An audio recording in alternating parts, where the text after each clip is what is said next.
चलो तो હવે આપણે શૂન્ય ક્રમ અને પ્રથમ ક્રમની પ્રક્રિયા વિશે વાત કરીશું। એ પહેલા હું ફટાફટ વાત કરી દઉં।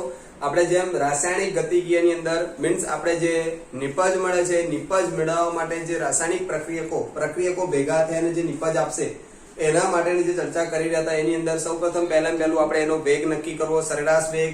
આપણે વેગ નક્કી કરતા શીખ્યા। પ્રક્રિયકોમાંથી નિપજો, પ્રક્રિયકોની સાંદ્રતામાં ઘટાડો, નિપજોની સાંદ્રતામાં ધીરે ધીરે સમયની સાપેક્ષે વધારો, આ બધી વસ્તુની આપણે ચર્ચા કરી ગયા। અથવા રાસાયણિક ગતિકીયની થોડીક બેઝિક ડિટેલમાં ચર્ચા કરી। પછી બીજા સેકન્ડ વિડિયોની અંદર આપણે આણ્વિકતા અને પ્રક્રિયા ક્રમ વિશે નક્કી કરી ગયા અથવા રાસાયણિક પ્રક્રિયાનો વેગ કોની પર આધાર રાખે છે, જેમાં આપણે સાંદ્રતા વિશે થોડું ભણી ચૂક્યા। હવે આપણે અહીંયા રાસાયણિક પ્રક્રિયકોનો વેગ નક્કી કરી લીધા પછી, પ્રક્રિયા ક્રમ આણ્વિકતા નક્કી કરી લીધા પછી શૂન્ય ક્રમ અને પ્રથમ ક્રમની રાસાયણિક પ્રક્રિયા વિશે વાત કરીએ। ચલો શૂન્ય ક્રમની પ્રક્રિયા વિશે વાત કરું।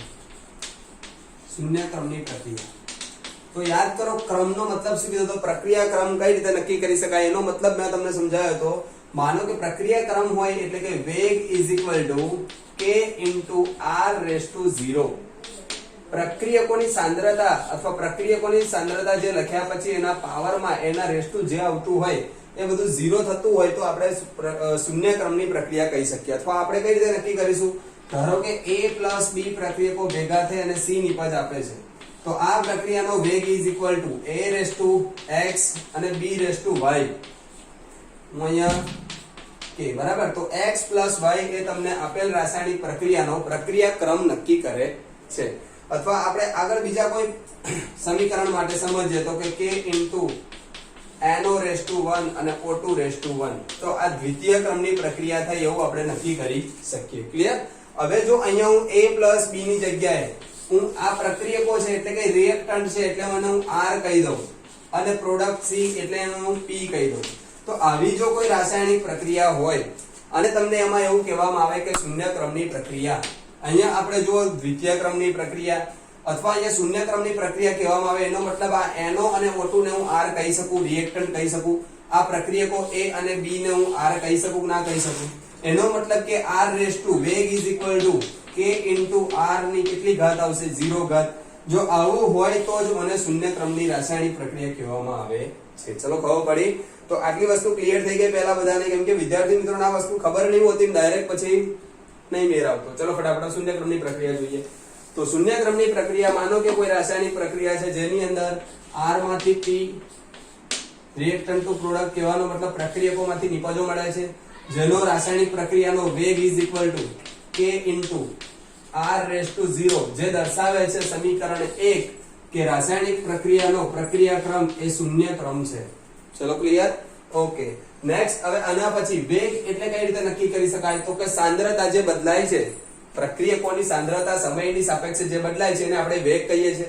માટે એને પ્રક્રિયકો હોય તો આપણે આગળ ઋણ લખીએ છીએ। જો કોઈ વિડિયો પહેલી વાર જોતા હોય તો ખાસ કરીને મહેરબાની કરીને પહેલો વિડિયો ખાસ જોઈ લેજો બેઝિકમાં, કેમ કે અહીંયા માઈનસ કેમ આવે છે વસ્તુ ત્યાં સમજાયેલી છે।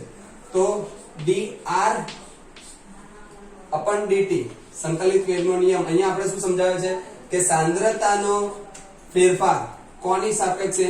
સમયની સાપેક્ષે, બરાબર। અથવા આ રાસાયણિક પ્રક્રિયા અથવા શૂન્ય ક્રમની પ્રક્રિયામાં આપણે શું કહી શકીએ? સંકલિત વેગ k અચળાંક અથવા વેગ અચળાંક k નું સમીકરણ તારવો, બરાબર।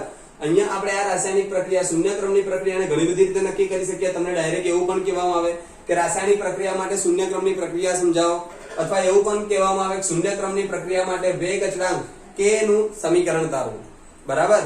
તો આ વસ્તુ આપણે તારવવા માટે અહીંયા વેગ dr/dt આ રીતે આપણે લખી ચૂક્યા છે। ચલો k × r/0 કોઈ પણ ના /0 મીન્સ એનું વેલ્યુ એની મૂલ્ય કેટલું આવશે? 1 આવશે। તો ચલો આગળ ફટાફટ હવે જોઈએ। તો અહીંયા શું કરીશું? -dr dt ને પેલી સાઈડ લઈ જઈએ તો k dt। ચલો આટલા સ્ટેપમાં બધાને ખબર પડી ગઈ। આ સ્ટેપ કઈ રીતે લખ્યું આપણે તો કે શૂન્ય ક્રમની પ્રક્રિયા છે માટે વેગ k × r/0। જો પ્રથમ ક્રમની પ્રક્રિયા હોત તો વેગ k × r/1। દ્વિતીય ક્રમ હોય તો r/2। ચલો ખબર પડી બધાને? ઓકે। ચલો અહીંયા વેગ આપણે સાંદ્રતાનું સમયની સાપેક્ષે વિકલન આવું આપણે સમજીએ છીએ dr/dt, બરાબર। સંકલિત વેગનો નિયમ -dr/dt k અથવા આ વસ્તુ આપણે આગળ સમજી ચૂક્યા છીએ। જો પ્રોડક્ટ હોત તો શું લખત? dp + dt। ચલો અહીંયા ધ્યાન, હવે જો અહીંયા dt ને પેલી સાઈડ લઈ ગયા તો -dr k dt। ચલો હવે આગળ આનું આપણે આ સમીકરણ 2 નું હવે આપણે આગળ સંકલન કરીએ. શું કરીએ હવે આપણે આગળ સંકલન? તો જો આનું સંકલન શું થશે? તો જોઈએ આપણે ફટાફટ. એ પહેલા અને ચલો માઈનસ ઋણ નિશાની વડે ગુણી કરીએ. તો ચલો ઋણ નિશાની વડે બંને બાજુ ગુણી કાઢીશું. શું થશે? માઈનસ માઈનસ પ્લસ એટલે કે dr is equal to minus k into dt. ચલો ક્લિયર? આ વસ્તુ ભૂલવાની નહીં, આ સ્ટેપ. ચલો એના પછી હવે સંકલન આપણે કરવું હોય તો ચલો dr છે મીન્સ કે dx હોય તો x મળે, dy હોય તો y, તો dr હોય તો આનું સંકલન શું મળશે આપણને? r. કમ્પ્લીટ. ચલો એના પછી જો આપણે ફટાફટ આ અચળ છે માટે એનું અચળનું અચળ માઈનસ k બરાબર. ચલો dt હશે, જો dx હોય તો x, dy હોય તો y, dr હોય તો r, તો અહીંયા dt હોય તો શું મળશે? t પ્લસ કોઈ સંકલન અચળાંક માનો કે આપણે લઈ લીધો c. સંકલન અચળાંક શું લીધો આપણે? c. તો આને સમીકરણ નંબર 3 કહી દો. સંકલન પછીનું જે સમીકરણ આવ્યું એને ખાસ આપણે બોક્સ કરી દેવાનું કેમ કે એની આગળ આપણે જરૂર પડશે. બરાબર? સંકલન પછીનું જે સમીકરણ આવે એને ખાસ બોક્સ કરી દેવાનું અથવા વ્યવસ્થિત એને બ્લોક કરી દેવાનું જેથી કરીને તમને ખબર પડે. ચલો આટલી રાસાયણિક પ્રક્રિયા આટલે સુધી આપણે કરી દીધું, એકદમ સિમ્પલ વસ્તુ. એના પછી આગળ આપણે t 0 સમય માટે જોઈએ. t 0 સમય એનો મતલબ શરૂઆતનો સમય. તો શરૂઆતના સમયમાં શું હોય? તો કે r અને p આપણે બહુ પહેલા સમજાવી દીધું છે આ વસ્તુ. શરૂઆતમાં પ્રક્રિયકો જ્યારે 0 હોય ટાઈમ, ત્યારે કોઈ પ્રક્રિયા ચાલુ જ ના થઈ હોય, ઇટ મીન્સ t 0 સમય પર પ્રક્રિયકોની સાંદ્રતા કેટલી હોય? તો માનો કે r0 જેટલી છે, જ્યારે નિપજ કેવી બની હશે આપણી? 0. તો ચલો પ્રક્રિયકોની સાંદ્રતા r શું મળ્યું આપણને? r0. ક્યારે? જ્યારે t 0 સમય હોય ત્યારે. માટે આપણે કહી શકીએ કે r r0. ચલો તો ફટાફટ અહીંયા હું શું લખીશ? r ની જગ્યાએ r0. તમે અહીંયા લખી શકો છો કે r r0. ચલો અહીંયા ધ્યાન, r t 0 લઈશું તો આ ટર્મ કેવી થઈ જશે? આખી 0. તો શું રહી ગયું? ખાલી c. તો c નું મૂલ્ય શું મળ્યું આપણને? c r0. શું મૂલ્ય મળ્યું આપણને? c r0. તો આને સમીકરણ નંબર 4 કહીએ. ચલો સમીકરણ 4 માં c નું મૂલ્ય મળી ગયું છે, તો આ c નું મૂલ્ય આપણે સમીકરણ 3 માં મૂકી દઈએ. બરાબર? તો ચલો સમીકરણ 3 નું મૂલ્ય 4 નું મૂલ્ય સમીકરણ 3 માં મૂકતા શું મળશે? r minus kt plus t શું આવશે? r0. ચલો સિમ્પલ છે ફટાફટ. તો સમીકરણ નંબર 5. ચલો ફટાફટ અહીંયા ધ્યાન. તો આ સમીકરણ થઈ ગયું આપણું પાંચમું શૂન્ય ક્રમની રાસાયણિક પ્રક્રિયા માટે. હવે આને આગળ હવે આપણે આપણો ક્વેશ્ચન શું હતો કે શૂન્ય ક્રમની પ્રક્રિયા માટે વેગ અચળાંક k નું સમીકરણ મેળવો. બરાબર? સંકલિત વેગનું k નું સમીકરણ મેળવો. તો ચલો અહીંયા આપણે k ને સૂત્રનો કરતા બનાવવો પડશે. ચલો માઈનસ kt ને આ સાઈડ લઈ જઈએ તો કેવો થઈ જશે? Plus kt. r ને પેલી સાઈડ લઈ જઈએ તો શું થઈ જશે? Minus r. બરાબર? તો અહીંયા શું થશે? જુઓ તો માઈનસ kt નું શું થઈ જશે? Plus kt. મીન્સ કે kt r0 છે આ સાઈડ અને r પેલી સાઈડ જશે તો માઈનસ r. શું થઈ જશે? Minus r. નેક્સ્ટ આ t ક્યાં જતો રહેશે? છેદમાં. તો ફાઇનલ સમીકરણ થયું k r0 minus r upon t. તો આ સમીકરણ થયું શૂન્ય ક્રમ માટે વેગ અચળાંકનું. ચલો ક્લિયર? તો આ ફાઇનલ આપણું સમીકરણ નંબર 6 એ શૂન્ય ક્રમ માટે વેગ અચળાંક k નું સમીકરણ દર્શાવે છે. ચલો ક્લિયર? ફટાફટ એક ફરી એકવાર ધ્યાન રાખી લો. સિમ્પલ વસ્તુ છે. r માંથી p પ્રક્રિયકો બને છે, નિપજ મળે છે. ચલો વેગ k r/0 શૂન્ય ક્રમ છે માટે આપણે આ રીતે નક્કી કરી શકીએ. ચલો વેગ શું થાય? સાંદ્રતાનું સમયની સાપેક્ષે. બરાબર? તો -dr/dt k r કોઈ પણ ના /0 means 1. ચલો હવે નેક્સ્ટ આપણે dt ને પેલી સાઈડ લઈ ગયા તો dr k dt. આને ઋણ નિશાની વડે ગુણ્યું તો માઈનસ માઈનસ પ્લસ, આ સાઈડ માઈનસ k dt. હવે આપણે આનું સંકલન કરીએ તો dx નું x, dy નું y માટે dr નું શું થઈ જશે? r -k dt માં k અચળ છે માટે k અચળ નો અચળ, dt નું થશે t પ્લસ સંકલન અચળાંક c. ચલો નેક્સ્ટ એના પછી આ જે સમીકરણ સંકલન અચળાંક વાળું આવ્યું એને સમીકરણ નંબર આપી દીધું.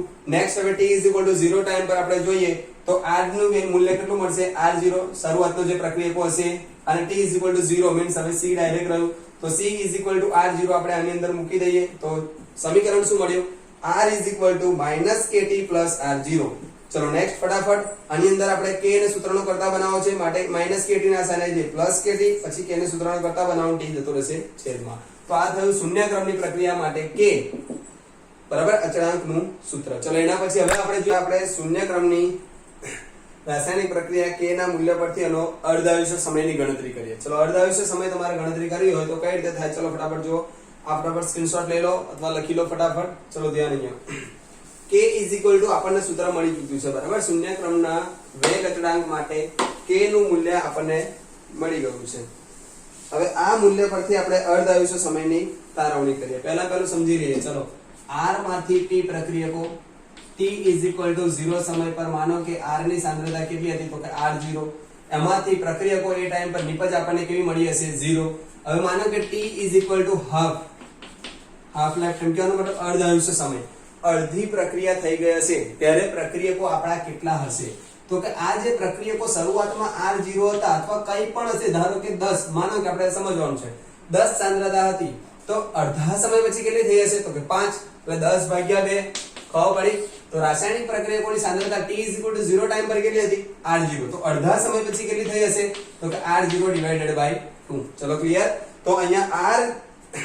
એ r0 શું લખીશું આપણે r0 ડિવાઇડેડ બાય 2 અથવા r0 તો શરૂઆતની સાંદ્રતા છે માટે આમાં કોઈ પ્રકારનો ફેરફાર નહીં થાય પણ r એ તમને શું દર્શાવે છે અમુક રાસાયણિક પ્રક્રિયા પછી અથવા અમુક સમય પછી માનો કે t t સમય પર હું અહીંયા તમને સમજાવું કે t t સમય પર તો માનો કે પ્રક્રિયકોનો સાંદ્રતા કેટલી રહી તો કે r જેટલી રહી કેટલી રહી બેટા r જેટલી ઓકે ચાલો અહીંયા નિપજ કેટલી હશે તો કે જે પ્રક્રિયકો શરૂઆતમાં હતા એની જે નિપજ બની હશે એ માઈનસ કરી નાખો અથવા આમાંથી માઈનસ કરી નાખો ક્લિયર ચલો t 0 ટાઈમ પર r0 સાંદ્રતા હતી t t સમય પર r જેટલી સાંદ્રતા મળી હવે હું તમને એવું કહું છું t t સમય નહીં t સમય નહીં અર્ધ આયુષ્ય સમય તો અર્ધ આયુષ્ય સમય અડધો સમય લેવો હોય તો r આપણે શું લખી શકીએ r0 ડિવાઇડેડ બાય 2 શું લખી શકીએ r0 ડિવાઇડેડ બાય 2 શરૂઆતમાં આપણે r0 લખીએ છીએ અમુક સમય પછીને આપણે r લખીએ છીએ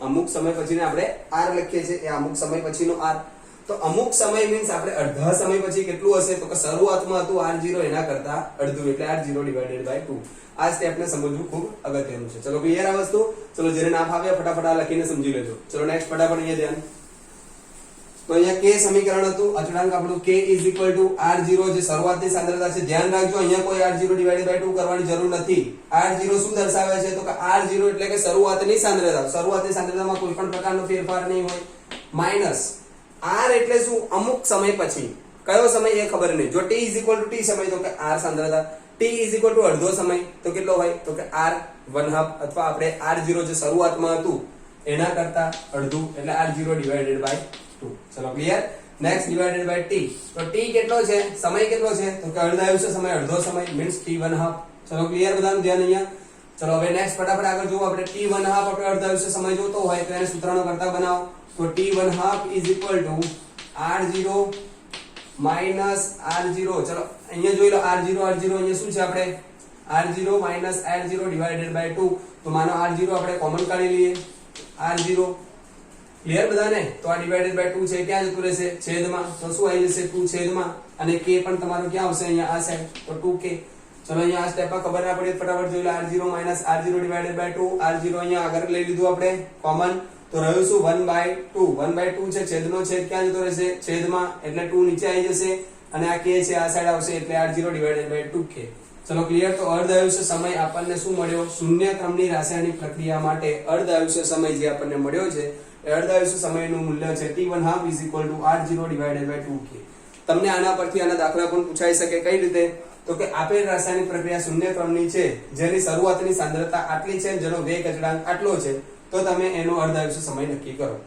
અથવા તો તમને એવું પૂછાય કે સાંદ્રતા આટલી છે અર્ધ આયુષ્ય સમય આટલો છે તો વેગ અચળાંકની ગણતરી કરો ગમે તે મૂલ્ય આના પરથી તમને પૂછી શકે બીજો એક મોસ્ટ આઈએમપી ક્વેશ્ચન કયો કહી શકાય તો કે શૂન્ય ક્રમની રાસાયણિક પ્રક્રિયાનો અર્ધ આયુષ્ય સમય એ સાંદ્રતાના સમપ્રમાણમાં હોય છે t1/2 એ કોના સમપ્રમાણમાં થયો ભાઈ r0 ના સમપ્રમાણમાં થયો શરૂઆતની પ્રક્રિયકોની સાંદ્રતાના સમપ્રમાણમાં હોય છે તો આ એક મોસ્ટ આઈએમપી એમસીક્યુ તમારો કહી શકાય તો આ એમસીક્યુ નોટ કરી લેજો બધા ભૂલ્યા વગર અને આના પરથી તમે ગમે તે રીતે દાખલા પૂછાઈ શકે તો આ હતું આપણું શૂન્ય ક્રમની રાસાયણિક પ્રક્રિયા માટે k નું સૂત્ર અને બીજી એક વસ્તુ અર્ધ આયુષ્ય સમય ચલો હવે આ જ રીતે આપણે પ્રથમ ક્રમની રાસાયણિક પ્રક્રિયા માટે k નું સૂત્ર અને અર્ધ આયુષ્ય સમય નક્કી કરીએ ચલો ફટાફટ ધ્યાન રાખજો પ્રથમ ક્રમની પ્રક્રિયા માટે આપણે k નું મૂલ્ય અથવા k નું સૂત્ર આપણે જોઈએ ચલો પ્રથમ ક્રમની પ્રક્રિયા r માંથી t P મળે છે રિએક્ટન્ટ માંથી પ્રોડક્ટ નીકળ્યો. ચલો હમણાં સમજી ગયા એ પ્રમાણે વેગ ઇઝ ઇક્વલ ટુ કઈ રીતે લખાશે k into r raise two કેટલા આવશે પ્રથમ ક્રમ છે માટે 1. ચલો વેગ ઇઝ ઇક્વલ ટુ કઈ રીતે લખ્યું તો હમણાં મળે minus dr by dt is equal to k into r raise to 1. ચલો ક્લિયર.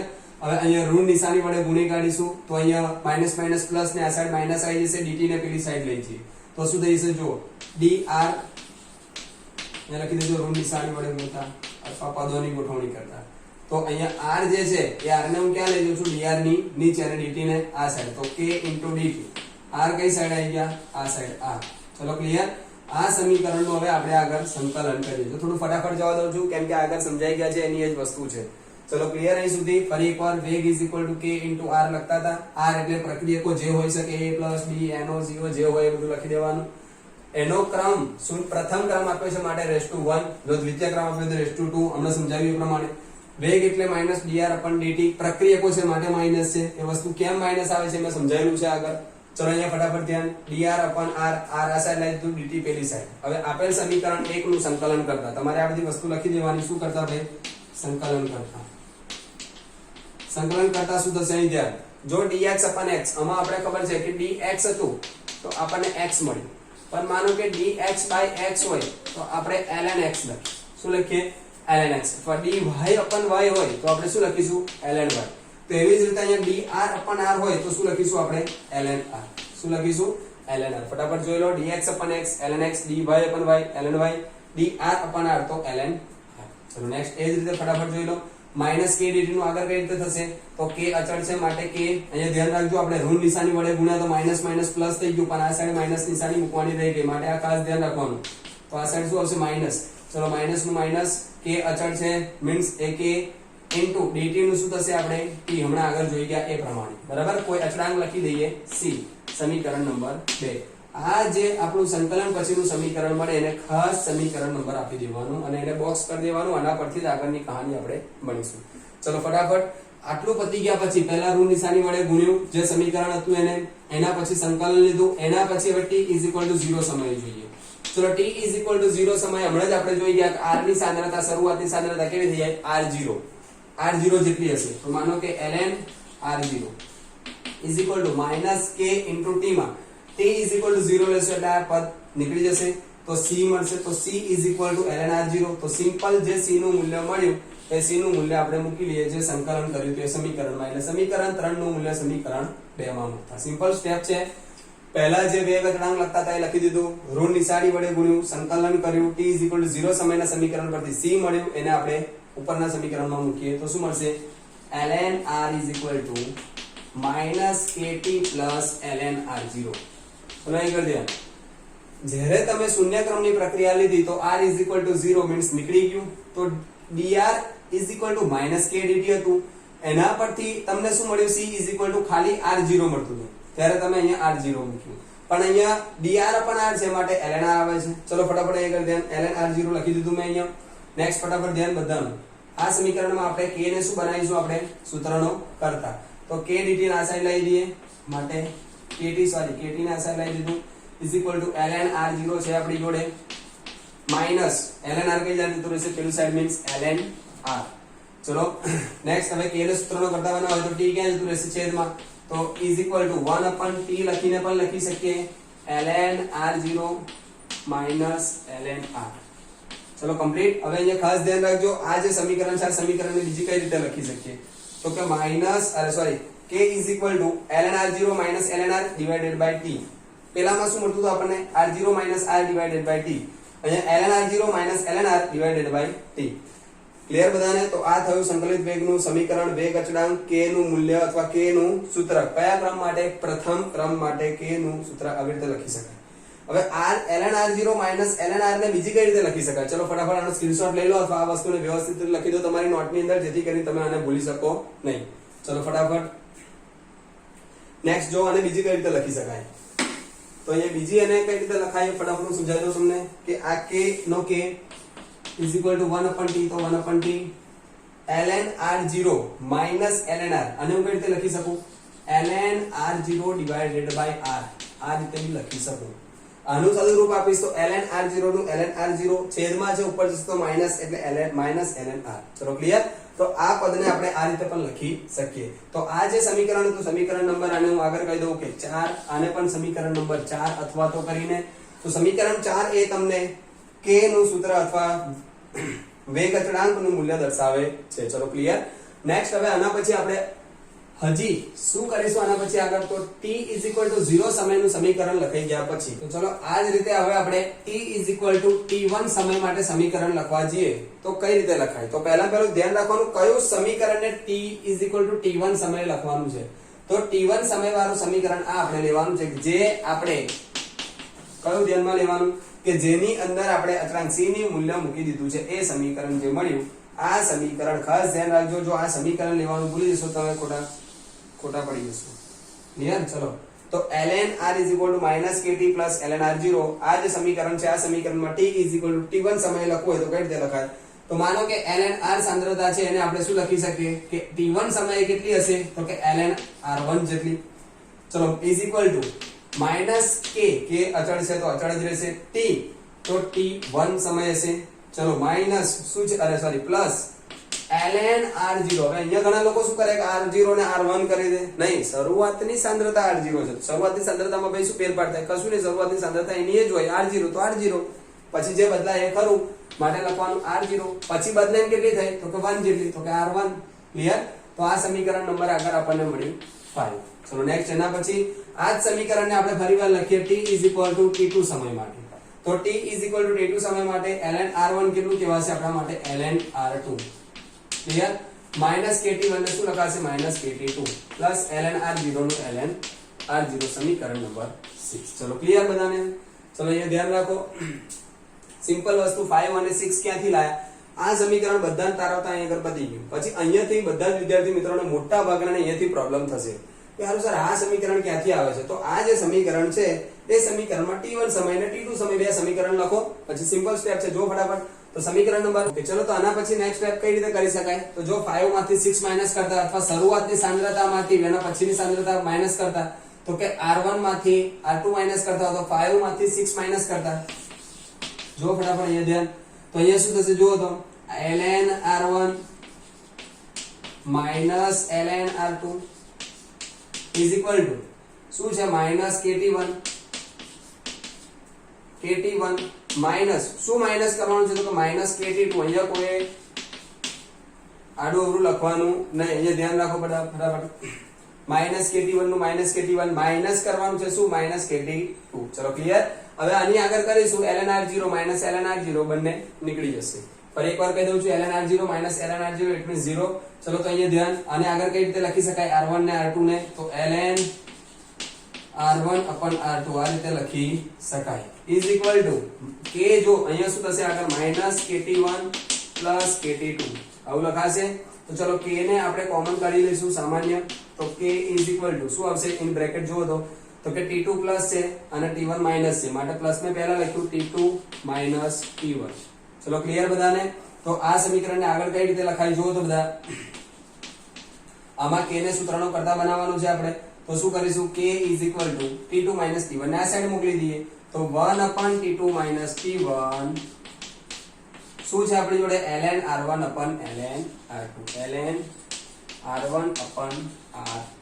ચલો કમ્પ્લીટ ફટાફટ આગળ જોઈ લો. ln r1 r2 is equal to k into t2 t1. k ને સૂત્રનો કરતા બનાય t2 t1 ક્યાં જતું રહેશે છેદમાં માટે 1/t2 t1 ln r1 r2. તો આ થયું આપણું સમીકરણ k. ક્લિયર? ચલો નેક્સ્ટ ફટાફટ આ સમીકરણ નંબર 7 એ તમારું આપેલ શરૂઆત અને એના પછી જે પણ રાસાયણિક પ્રક્રિયાઓમાં ફેરફાર થાય છે એની સાંદ્રતામાં હમણાં આગળ સમજાવ્યું શૂન્ય ક્રમમાં એ જ રીતે તમને એવું પણ પૂછાઈ શકે કે આપેલ પ્રથમ ક્રમની પ્રક્રિયા માટે શરૂઆતની સાંદ્રતા આટલી છે, આટલા સમય પછી મીન્સ આ t પ્રક્રિયાઓની સાંદ્રતા આટલો ફેરફાર થાય છે r2 તો એનો વેગ અચળાંકનું સમીકરણ શોધો. તો આવું તમને પૂછાઈ શકે ને એવા એક્ઝામ્પલ છે જ આપણી જોડે. ચલો ક્લિયર? તો સમીકરણ નંબર 7 આપણી જોડે આ ક્લિયર થઈ ગયું. એના પછી આગળ આને મારે ln ને log માં કન્વર્ટ કરવું હોય તો કઈ રીતે કરી શકાય જો તો આ સમીકરણને બીજી કઈ ફટાફટ લખી લો સ્ટેપ બધા જેથી કરીને પ્રોબ્લેમ ના થાય અથવા સ્ક્રીનશોટ લઈ લો. ચલો ફટાફટ. ક્લિયર? ચલો નેક્સ્ટ જો હવે આપણે ln જે છે એને log માં કન્વર્ટ કરવું હોય તો 2.303 એટલે 2.303 તો k સમીકરણ જે છે 1/t2 - t1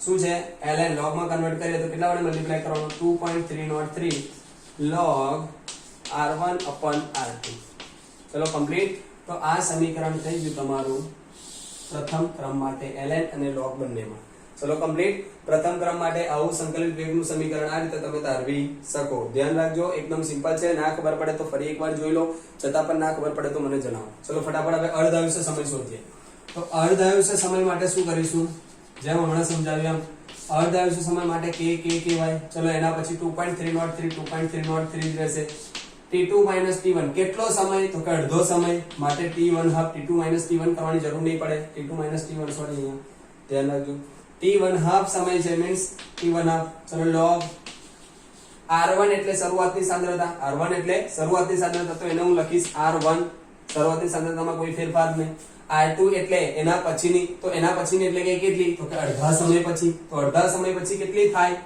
અડધા સમય પછી સાંદ્રતા કેટલી થશે તો એને હું કઈ રીતે લખી શકું તો કે r1 / 2 ચલો કમ્પ્લીટ શરૂઆતની સાંદ્રતા કરતા કેટલું થઈ ગઈ હશે અડધી થઈ ગઈ હશે આના સમીકરણ પરથી પણ કરી શકો અથવા ln r0/r પરથી પણ નક્કી કરી શકો બરાબર બંને રીતે નક્કી કરી શકો અહીંયાથી કરશો તો પણ કોઈ ખોટું નથી r1 એટલે કે માનો કે શરૂઆતની સાંદ્રતા તો કે કેટલી હતી તો કે r1 અથવા r0 તો અહીંયા r1 r0 બી લખી શકો અથવા r1 જેટલી છે માનો કે જે 0 છે તો r1 અડધા સમય પછી કેટલી થઈ તો કે એના કરતા અડધી તો કે શરૂઆતમાં કેટલી હતી r1 તો એના કરતા અડધી r0 / 2 તો 2 ક્યાં જતો રહેશે ઉપર ખબર પડી બધાને તો અહીંયા શું સમીકરણ મળશે આના પછીનું સ્ટેપમાં જો બધા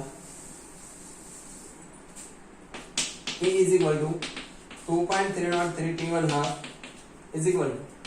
log અહીંયા શું થશે r1 - log r1 તો શું થઈ જશે અહીંયા નીકળી જશે પણ 2 જે છેદમાં છે એ ક્યાં જશે ઉપર માટે આપણને મળશે log 2 શું મળ્યું ખાલી log 2 r1 log r1 - log r1 cancel અથવા r1 કેન્સલ અહીંયા 2 ક્યાં હતું છેદમાં એ ક્યાં આવી ગયું ઉપર માટે શું થયું log 2 ચલો log 2 નું મૂલ્ય શોધી કાઢો તો શું મળશે આપણને log 2 નું મૂલ્ય અથવા t1 હાફ શોધવું છે તો એને સૂત્રનો કરતા બનાવી દઉં t1 હાફ 2.303 / k log 2 નું મૂલ્ય મળશે તમને 0.3010 તો આ બંનેનો ગુણાકાર કરશો તો જવાબ આવશે 0.0693 અથવા